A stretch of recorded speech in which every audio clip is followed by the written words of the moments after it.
So I'll try to keep this even briefer than the last one because the last one went a little longer. I'm in Ukraine. I'm ministering to the Ukrainians who are displaced, who are the suffering on the earth right now. They have war in their country where the eastern part with many of the states have been invaded by Russia, and they're fighting for their homeland on their own homeland turf. And I mean, apart from help from the West of arms and ammo, there's no way they would make it this long. But I'm here, and from the beginning, I've been here. I've been here from before the beginning of it. And I'm providing physical assistance. I've been meeting physical needs. And I also am preaching the gospel to them. So, like I said before, look in your heart, see what God has done in your life. The mercy of God in your heart through the gospel of Jesus Christ. And reach out and give others the chance of that. And this is a perfect opportunity. Go to the links down below in the description and donate what you want in your heart to donate. Now on with the lesson. So today I'm going to talk about why people see visions of Jesus, or actually see a physical Jesus. So what I'm going to do is I'm going to read you some statements by a guy named Bullock. And he's a self-prescribed prophet. Looks like a washed-up rocker with a fake wig. You know, he's like, I don't know, 60-something. So it looks really funny. You know, the wig is a wig of hair that would be on like a 20-year-old. And he's 60 years old. And so it's totally inappropriate. You know, if he really wanted to pull it off where people might think it's really his own hair, he should get them to make a wig that is appropriate for his age. But I also DJ'd with a guy named Mick Loves It. He's from Canada, and we were on the border in Washington there at a radio station, Christian radio station, and we DJ'd together. And he claimed to be Native American, which he wasn't. He was Irish or something. But he had this jet black wig, which was like down past his shoulders, and he was this really big guy with a barrel chest, but not very tall. And he had this like raven hair. And yeah, it was fake. He didn't hide that though. He openly would talk about it if someone asked about it. So he didn't lie about it. So that was cool. But he went around like that, and his ministry was to the youth. So that looked pretty interesting for them, I guess. Anyway. All right, so this guy, Bullock, we're going to read this here, some statements by him about his visions. Then I'm going to talk about why people experience these things. Okay? You're probably thinking, Ron, hold on. Don't you think that Jesus actually shows up to people? We'll have a talk about it. Let me read this, okay? And then we'll talk about that issue. That's what the video is about. He says, I remember one time, you know, I've been to heaven in different throne rooms a few times. Huh? He says he's been to heaven in different throne rooms a few times. And every time I was in a throne room, he has different throne rooms for different things. I watched him create the world one time. It was the most amazing thing you've ever seen. Yeah? All right, so stop right there a minute. Now, there's some dots in this text, okay? So clearly there's other things being said in between. But you can hear, even if they are partial statements from a longer dialogue or monologue, you can hear problems, okay? So let's take the last thing he said first. He says, I watched him create the world one time. It was the most amazing thing you've ever seen. All right? Someone who's calling himself a prophet, why would he claim that he saw God create the world on one of his visits to heaven? You know, usually people see Jesus, you know, and Jesus tells them something, you know, or Jesus shows them something, and that's about it, and they wake up. This guy's claiming on one of his many, many, many visitations to heaven and the throne rooms, different throne rooms, that one time God showed him the creation of the world by God. Why would he say that? You say, well, because he saw it. All right, let's put that over here as option A. All right, we'll say option A is that Robin actually saw God create the world on one of his visits to heaven. Well, how is that possible since the world was already created? All right, good question, right? So does that mean that God took him back in time to the creation? And why would he take him back in time to the creation of the world? Why Robin? Why Robin? Is he special? What is God's purpose for singling out Robin and showing him the creation of the world? Why? Think about it. We live by faith, not by sight. So why would he have to show Robin the creation of the world? Robin didn't believe that God created the world? Is that what God was saying to him? If God did that, we're taking option A. If God did that and showed Robin the creation of the world, was it because Robin didn't really believe God created the world? Is that why?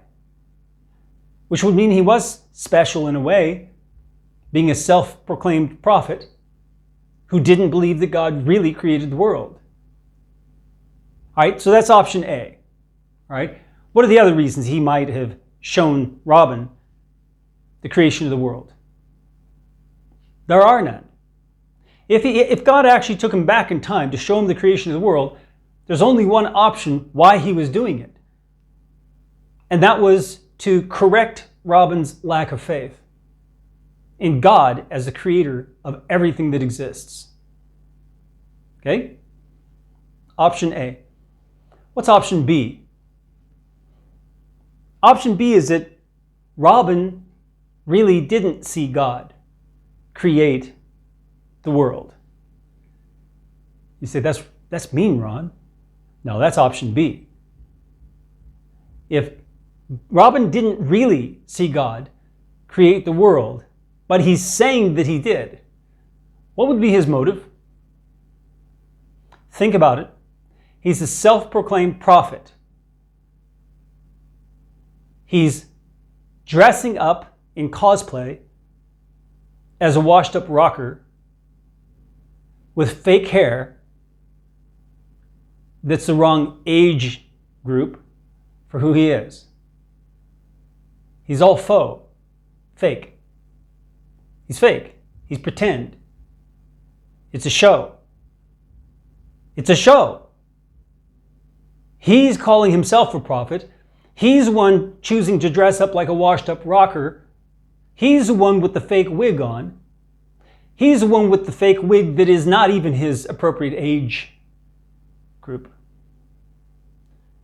And he's saying that God showed him the creation of the world when God didn't. We're still staying with option B. What is the motive then? To legitimize his self-proclamation as a prophet. To stun and awe people. Because, if you were there seeing God create the world, it gives you this legitimacy from the origin of origins, which is what John 1:1 was about. And that means that Robin is equating himself with Christ. Because John 1:1 is doing exactly that. He's giving the power of Christ from the origins of everything that exists. By saying that in the beginning of beginnings, in the authority of authorities, that's what that word means, where it says in the beginning, it's arche. We've talked about this many times. The Greek word arche means two things simultaneously.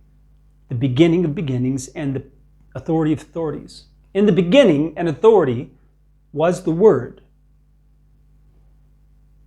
And the Word was with God. And the Word was God. Through him all things came to be. Apart from him, at a gaping distance, nothing came to be which has come to be. Verse 14, and the Word became flesh and tented among us. Goes on talking about Jesus. The legitimacy of Jesus' authority is in John 1:1.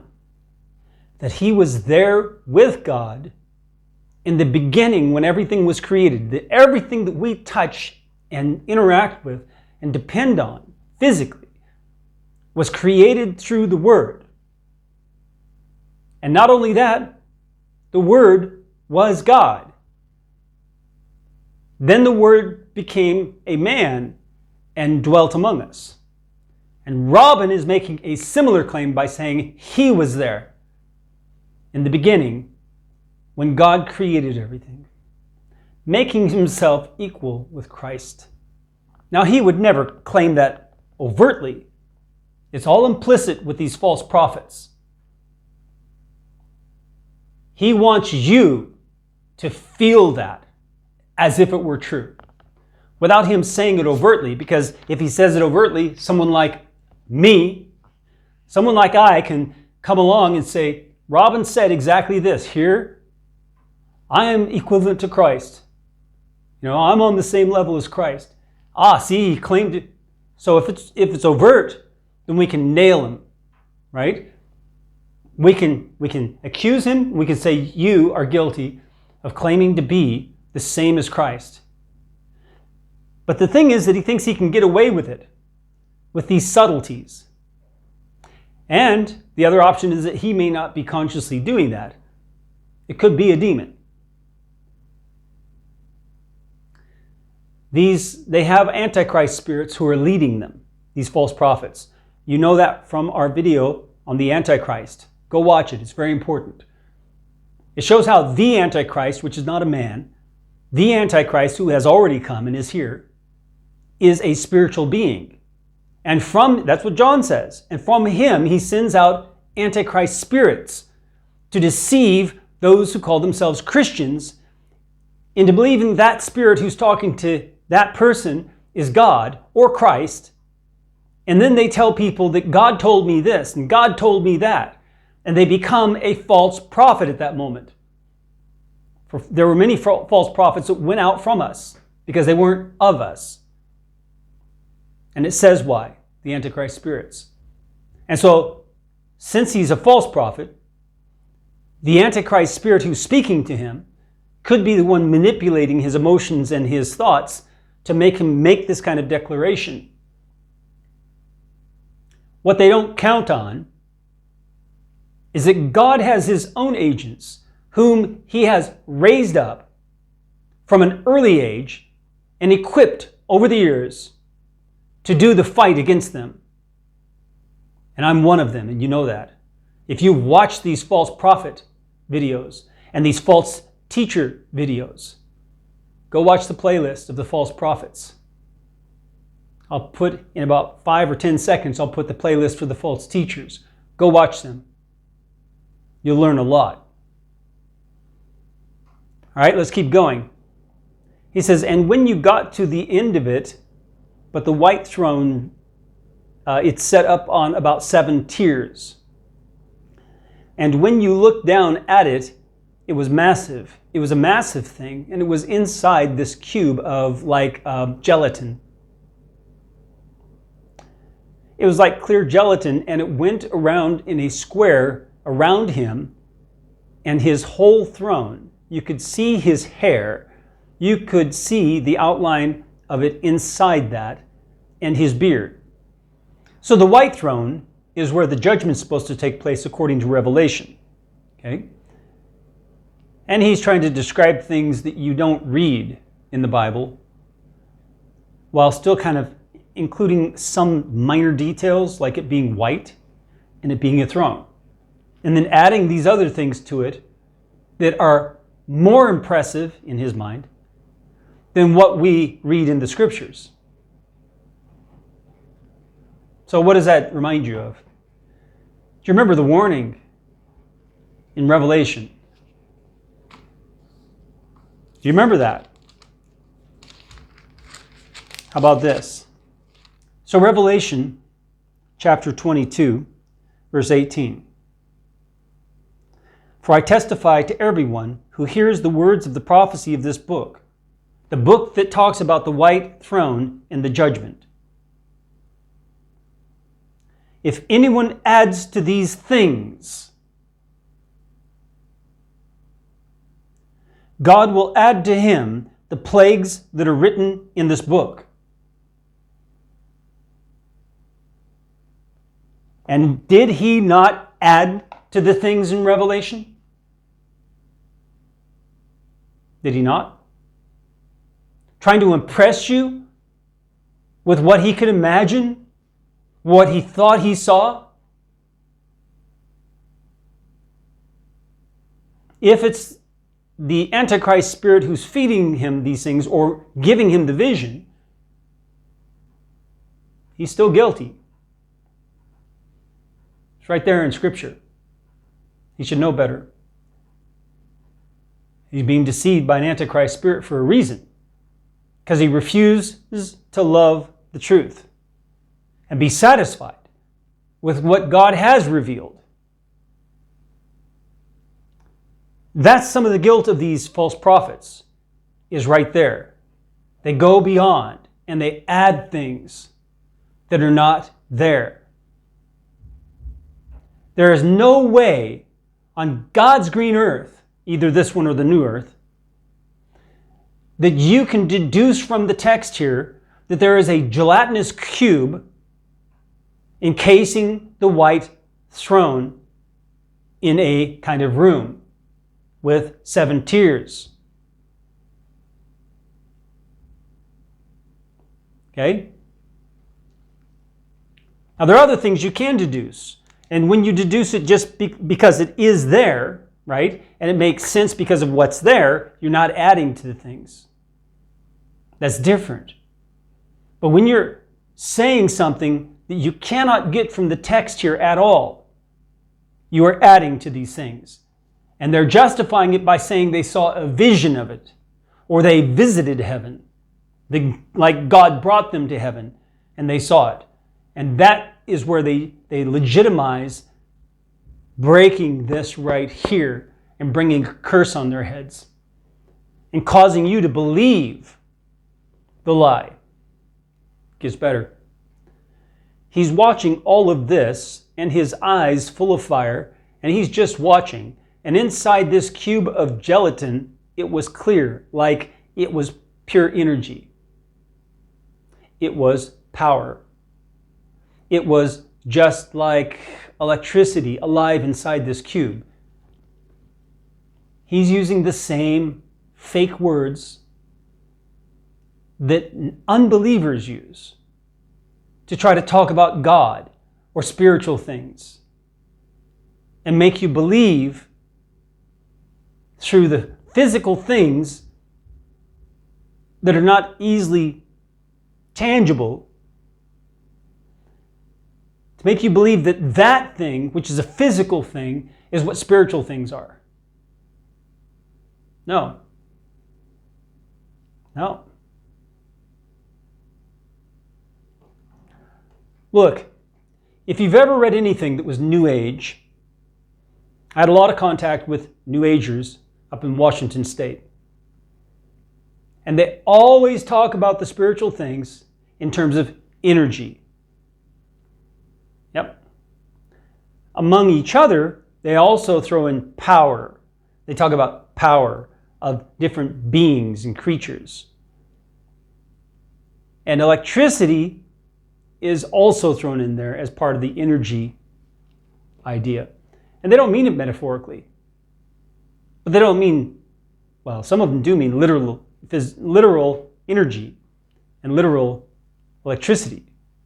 But many of them mean it as another kind or form of energy or electricity that is indeed real and physical, but just that we have not really recognized yet in scientific realms. And so they try to put it on a legitimate basis of reality, right? That they have to somehow create something in the physical universe that we just don't know about yet. And then they use that to try to dupe you. And this guy's using the exact same phrasing in order to dupe you. He's about the right age where he would have been exposed to New Age beliefs. So let's keep going. When you see him like that, God, that cube had to be around him. There was too much power coming out of him. It had to be there. What? Where is that in the Bible? There's nothing like that in the Bible, where God has to be contained because he's got too much power emanating from him. Yeah? You say, what about Moses on the mountain, Mount Sinai? Yes. But what's the difference here between the event that Moses experienced and what Robin is experiencing? Remember? Moses was not allowed to see God face to face. There was a time where he was hidden in a crag of a rock and only allowed to see his back as he was passing by. This guy is looking at God, describing his hair and his beard. If he's describing his beard, he's seeing him on the face. So Robin is then elevating himself above Moses. That's right. For those of you who know the Old Testament story about the Ten Commandments and when they were made on Mount Sinai and Moses' encounter with God, and then you hear him describing this, it'll give you the feeling, even if you don't exactly remember that story in detail, it'll give you the feeling that he's someone really special. And that's the point. Okay? Now listen to what he says next. Now there's a vision you never learned about in church. Well, that's a telling statement, isn't it? Now there's a vision you never learned about in church.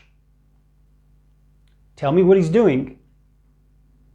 He's trying to elevate his vision above any visions that are in here, that are taught in a church. That's what he's doing. Now there's a vision you never learned about in church. My vision is so special. You've never heard it before. And there's no way they could tell it to you because they don't know it. They only know the things that are written in the Bible. I know the real thing because I was there. See, this is the attitude of it, that he's conveying to you, that he's more special than any writer in the Bible, that he's more special than any teacher in the church, that he's more special than the church. God spends his days in a block of jello using his fire eyes to watch little girls. 13 and 14-year-old girls, according to Bullock. That's what it says. In ballerina costumes, dance around him. All right? So, of course, you'd have to verify that. But if indeed he said that, then that would reveal that he's a pedophile. Legitimizing watching little 13 and 14-year-old girls dancing around you in ballerina costumes. Because, well, they do it for God. Why wouldn't they do it for Bullock? He's so special, right? So, and this guy, he comments, of course, I would call that just plain creepy. But these guys call it a realistic vision of God's Spirit. And based on his reactions, Steve Schultz believes every word of it. Because it's from a video of Steve Schultz just letting Robin Bullock talk about his vision. So I think we've really covered why these people, men and women, false prophets, do these things. Why they say that they had a vision. I think we've covered it pretty well. So, when someone comes to you and says that I had a vision of heaven, or that I visited heaven, you need to stop them right there. You need to stop them in their tracks Don't say, "Get thee behind me, Satan." All right? Don't do that. So just say, "The Lord rebuke you." That's in Jude. The archangel Michael didn't dare bring a reviling accusation against the devil when he was disputing with him over the body of Moses. That's what it says. But only said, "The Lord rebuke you." So he passed the judgment on to the Lord for the devil. And you can do the same for this. When someone does that, or you see a video of someone doing that, if you see a video of someone doing that, send me a link. At my email address, it's in the About tab on the channel page for YouTube, our YouTube channel right here that you're watching this video on. If you go to the About tab, there is the email address to contact me, ron.craig@therootedword.com. And send me a link. I mean, give me a brief one sentence or something of what it is that you're sending me. And then send the link and I'll have a look. All right? Be very cautious. Don't listen to people who say that they saw heaven, who say that they visited heaven, or they had a vision of heaven, or they had a vision of God, or they saw God. Don't listen to them. Don't listen to them. You have no business listening to those things. And they have no business talking about those things. Whether they actually saw it or not, they have no business talking about it. There's no edification in it. I know they imagine there is, and they try to make you imagine that there's edification because oh, wow, wow, something even more impressive than what's in the Bible. That's the key. That's the key. They want to impress you even more than what you read in the Bible, because then you're hooked on listening to every vision that they talk about, every visitation that they talk about, that you have to go back and listen to them again, because the Bible isn't enough. It's insufficient now. And so you have to go to them to get extra revelation, the third part of the Bible that was never written. See, that's what they're kind of, well, they're not just kind of, they are definitely laying it out that way. Run away from them. There are false prophets, have nothing to do with them. It says, a false prophet you are not to hearken to any longer. May the Lord bless you as you seek Him with all your heart.